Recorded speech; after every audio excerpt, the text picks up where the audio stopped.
All right, y'all. So in order to catch you guys up on this 7-figure stand YouTube channel, I'm gonna bring back something that I used to do that actually made me a lot of money in the t-shirt space, is these morning rides.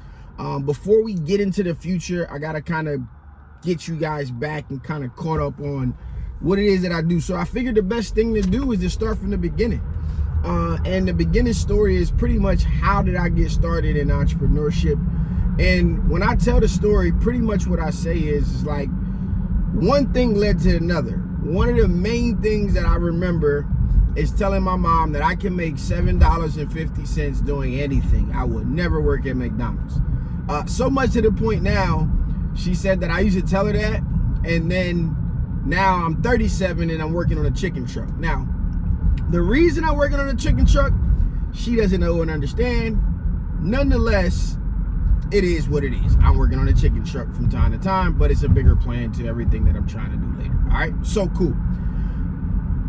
Going back, I was a kid that was doing whatever to make money. Whatever meaning I was selling and trading Pokemon cards and yo-yos and all of that stuff in my elementary school, coming up, selling candy, whatever I could get my hands on to sell, I was flipping it, right? That progressed into Nextels dropping ringtones. I grew up in the back of a barbershop with my cousin Sean, where I learned to fix computers. So I'm fixing computers and running to the store. I'm getting like during $20, $5 a person to run to the corner store from the barbershop. As a kid, the good times back then. And I was fixing computers. I was making like $75 per computer. He was charging $150. We would split it. I was raking in the dough as a kid, and you know, I just spent it on whatever I wanted to spend it on. No real financial literacy at that point. And something that I'm trying to get still better to this day. Got somewhat of a rap on it. Got a good understanding, but could always get better, right? Cool. And so it progressed. I was shoveling snow. One thing that I always did is like I would try different things. I figured out very early that like heavy manual lifting is not that I wouldn't do it, I just didn't like to do it. Like I didn't like I worked in a small engine shop for on 3 separate occasions for like 3 days at a time, because I just felt like it was too much. I didn't understand how to work the engine. I didn't quite get it. It never clicked. So I didn't do that. I did shovel snow on my own. And to tell you the stories of me shoveling snow, I used to walk literally, and I should map how far it is from my house to the mall.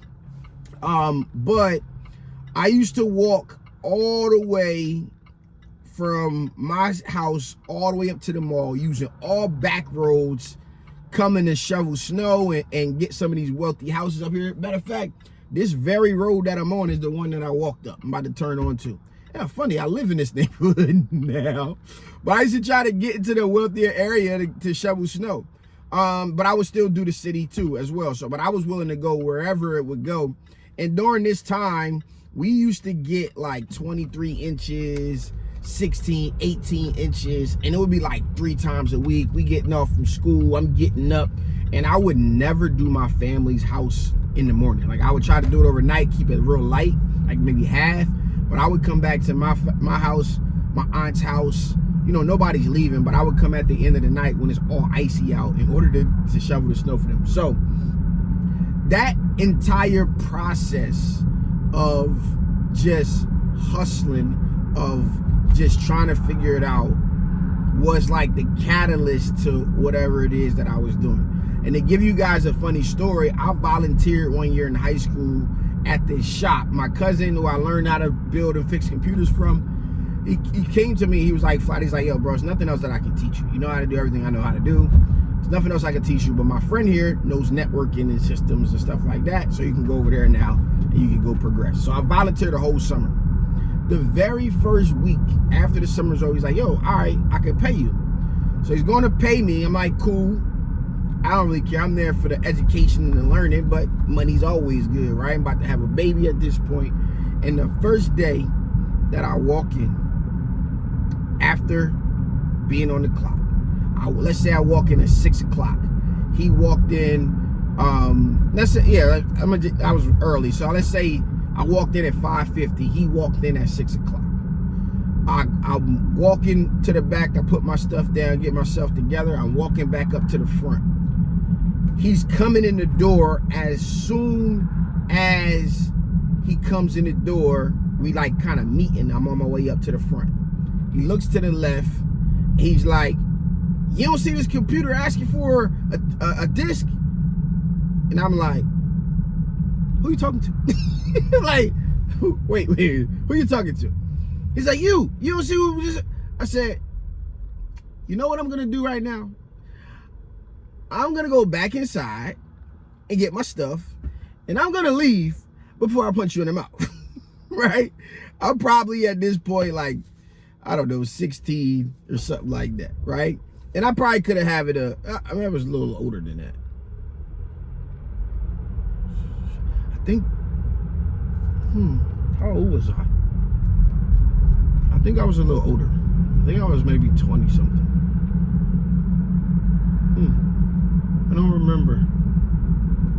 I gotta check when that was. But whatever the case is, so I quit. I quit the job that day, and I never ever wanted to be in a situation where somebody felt like they could tell me what to do, right? And I know, as bad as that may sound, it was just like, bro, I volunteer all summer. I've been knocking shit out. I've been off the scale, just boom, boom, boom, boom, boom. This was easy to me. I could fix 6, 7 computers at a time. You pretty much got to load them up, put the software on them, and then they just run for 45 minutes. And then, you're just doing them in steps or whatever, right? Replacing parts while those is running. It was nothing. And so I'm like, bro, I volunteered the whole summer, no problem. Now you think you're going to talk to me any kind of way? And I think that was like, and it wasn't the first day, it was like that Thursday or Friday, the first week, though, was definitely the first week. So I'm like, yeah, bro, this ain't for me. So I left. From that, man, I went from fixing computers to doing web design, and then web design, trying to make websites. Made my mom's friend e-commerce site, relied on somebody to build the shopping cart because I didn't know how to do PHP at that time. I mean, this is all still custom coded stuff. And pretty much, like, I just wheeled or learned my way into where I ended up being, to the point that I got into photography. I'm doing photography jobs and all types of stuff. And I was trying to get actual shirts to promote my business, got rid of my entire wardrobe. And then I learned, I was also doing graphic design, doing web design stuff. So I had got my photography shirts. People wanted to buy them. I couldn't understand why they wanted to buy them. And then once that started to happen, I'm like, all right. Then they started to ask me, well, can you make mine? I'm like, can I make yours? I mean, sure. I knew where to get them printed from. I did the artwork. I would make about $100 a job. And I just try to do like 5 or so jobs a week, pretty good, right? And so that was my start into the t-shirt game, which ultimately has been what I would consider to be my most successful business that I've been into, is all around the t-shirt space. And so that's kind of the beginning of the t-shirt business for me. But my entire life, I've just been trying to figure out entrepreneurship, trying to figure out how to get better at entrepreneurship, how I could do more, how I can learn more, how I can make more. And so I would get behind just entrepreneurs that could show me. That was my main mentor. So in that process of learning, and maybe at some point, if you guys want to know, you can let me know down in the comments, but I'll expand here on like my actual journey into the t-shirt space. I don't want to go too deep into it from there, because where I want to end up is, I started the other YouTube channel in 2017. And I basically said I was going to help people. I didn't want to charge people. One day I'm gonna figure out how to make the companies pay me. It took me 3 years. And I was able to start getting paid by companies for what I was doing. I was getting some affiliate income before then. But I started to get paid for what I was doing. And then I wanted to figure out how I could do more. So from the affiliate piece, started to turn into a marketing piece, where I was running campaigns, meaning I was basically finding products that I thought were good, finding companies that I thought had good products, and I was using friends and people, and I was like, hey, this company, let's get this product. They want to get it, boom, boom, boom. And I started doing marketing consulting.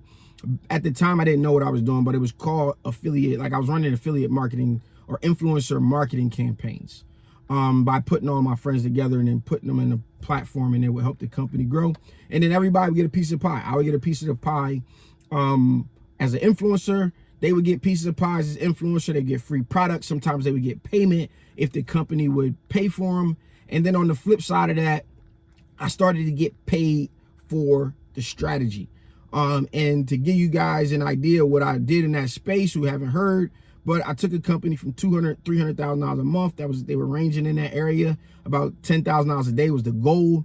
I took them to $2.3 million a month. They had 7 employees. We ended up at 104 employees. And they had 3 or 4 warehouses across the US. And they became the fastest growing, best brand in the industry. Ran all types of marketing campaigns, which led into collaborations with other companies. Once I would collaborate with other companies, I would eventually start consulting for them as well, running campaigns for them. And so I started to turn it all the way to the point that I got 6-figure deals. One of the things that I had to tell people in my space was, listen, don't think I'm getting money the way y'all think I'm getting money, right? I do not get money. I get money as an influencer, but what you guys see me building is not of influencers, more of agency work. And again, I didn't know that at the time. Now, as I research all this stuff now, I'm learning like I took the longest route possible. This process could have been a lot easier for me had I knew where I was going and actually studied it. I'm just moving off of my intuition and just my hustle and grind and common sense, common knowledge, or looking at things and analyzing the data and making decisions. I knew that collaboration would work, and I was willing to do the work to get us there. So that is kind of where that kind of brings you up to speed pretty fast. There's a lot more that I can expand upon across building a YouTube channel the organic way, and then company partnerships is what I'm ultimately like very good at in that space.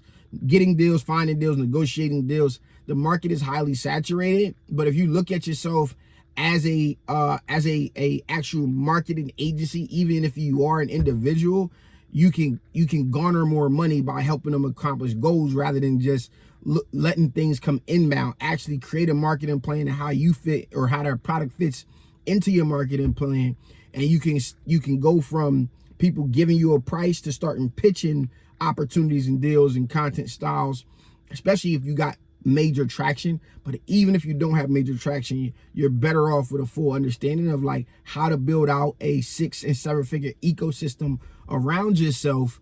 And you got 2 parts. You got the audience as one part, and then you have company collaborations and different things like that as another part. So you got a corporate part, and then you got an audience part that you got to tap into, and you got to build up your audience ecosystem, and then you can leverage it against the corporate side. That is the key to some of this stuff. And again, you can do this with anything. It doesn't have to be content. You can do this with a physical product. I'm going to show you this year as a case study all of these different things that you can do and ways that you can monetize it, from your mind to physical things that you've manufactured. The key to all of this stuff is I knew how to market, but we got to build systems that allow us to grow and build, and we got to be able to fulfill orders consistently. That's the biggest thing when it comes to small companies, is if you don't fulfill consistently, all the marketing effort will end up going to waste. Flat out. I've had multiple cases where I blew a company up and they couldn't capitalize fully. They definitely been able to capitalize, but they couldn't capitalize fully because they ran out of product. You got a gap before you can get some more, and other companies come in, and you never really hit the ceiling and the ability to scale up. And so that'll give you guys an idea of how I kind of got to where we are now. If there's any part of that you guys want explained more, just drop it in the comments and I'll let you guys know. For you guys who wonder who I am and why the hell I'm talking, when business owners get stuck, they call me. I help them get unstuck and add the next 0 to their revenue column. I'm on a journey to rebuild my empire and become 7-figure Stan, and you guys are getting to watch it in real time in so many ways. So I hope you get this diary message. I forgot what I said I was going to call this part. What was I going to call this? I know we got manufacturer fame. I know we got the case study.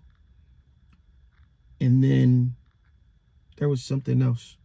I don't know, office hours or office work, whatever we're going to call it. But if you like this content, let me know. And yeah, I'm trying to get y'all caught up to speed here. And so we can get to work so I can show you guys more of my work. Make sure you follow me on Instagram. Leave a like, leave a comment. Make sure you subscribe. We going up, and I'm trying to take you with me. Peace.